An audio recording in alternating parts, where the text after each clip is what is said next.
बजही बारा करे लगई सारा रारा लहंगे में खारा करके सैया माले झारा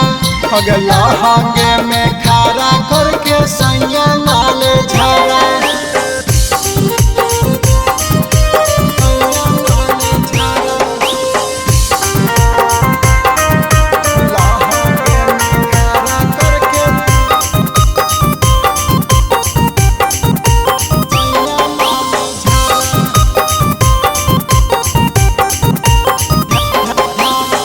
माना कोइला पाई अपना हाथे से मारला कइगे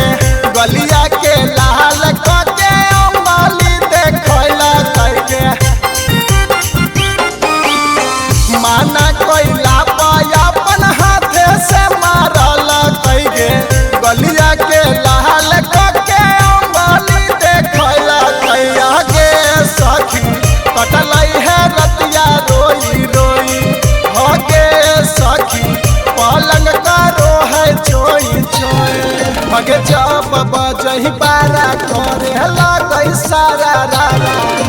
लहंगे में खारा करके सैया माले झारा अगे लहंगे में खारा करके सैया माले झारा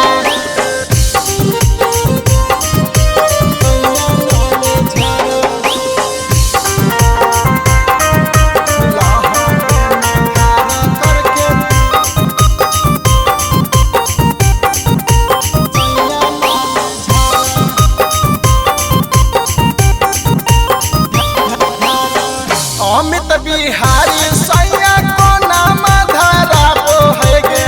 बेरी बेरी आके हमर फीलिंग जगाबो है गे कितना परेशान करो अमित बिहारी सैया को नाम धराबो है गे बेरी बेरी आके हमर फीलिंग जगाबो है आगे सखी बड़ी दुख ही हमाया के आगे पातर हो गेली सुखा के मगे जब बजही बारा करे लगई सारा रारा लहंगे में खारा करके सैया माले झारा अगर लहंगे में खारा करके सैया